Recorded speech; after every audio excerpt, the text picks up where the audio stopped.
Meron tayong LiPo battery na gagamitin natin sa ating drone. Ang capacity ng battery na to is 7,100 mAh. So ito yung nagsasabi kung gaano kalaki yung ating battery compared sa ibang battery. Kung ikukumpara natin dito, ito ay 11.1 volts pero 3,000 mAh lang. Kung pagkukumparahin natin yung laki, mas malaki itong 7,100 mAh.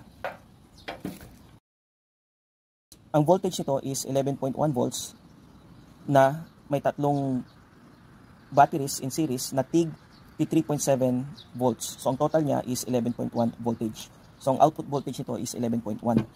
Ito namang 70C ay kanyang output discharge capacity. So mas malaking value nito ay mas nakakapagbigay ng necessary output current sa kanyang applications.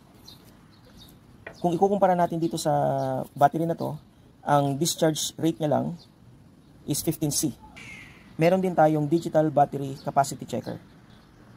Dito natin malalaman kung ano na yung battery level ng ating LiPo battery. Para gamitin ito, isaksak lang natin itong pin na ito dito sa mga output pins.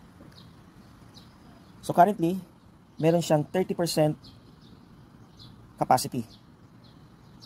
Para mapangalagaan natin ang mga LiPo batteries, kailangan kung matagal natin siyang hindi gagamitin, ay i-maintain lang natin yung battery sa 30% to 40% capacity.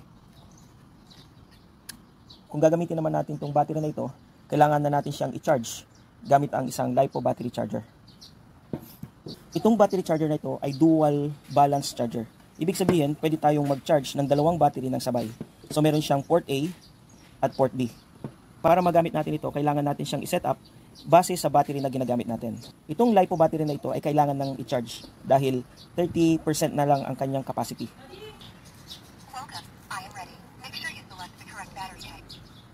Kasama sa battery charger, itong mga accessories na ito. Ito ay para sa output pin ng battery.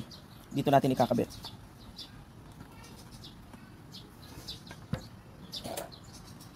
Kasama rin sa accessories ay itong XH adapter.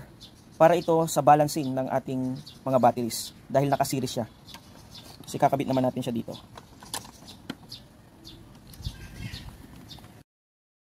Kinabit natin siya sa port A. Kabit na natin tong output ng battery.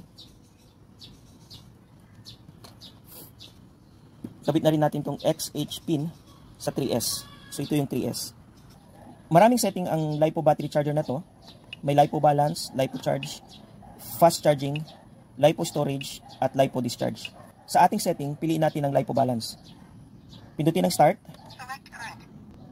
Ang ating battery ay 7,100 mAh. Kaya dapat, ang ating current ay hindi lalagpas sa 7.1 amperes. I-set up natin ang amperes ng, sabihin na natin na 6 amperes.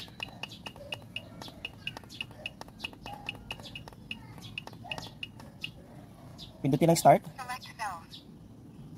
Ang cell ng ating battery ay 3S, kaya 3S ang pipiliin natin. Pindutin natin na matagal ang start button at i-check na ng LiPo battery charger kung tugma ang ating setting sa ating battery. Press start to confirm. Stop to cancel. Pag okay na, pindutin uli ang start at nag-uumpisa na mag-charge ang ating battery charger.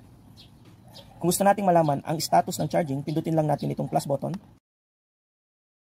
Ngayon ay 34% ang charge niya at binabalanse niya ang bawat cell sa 3.8 volts. Mayroon pa tayong isang battery na i-charge.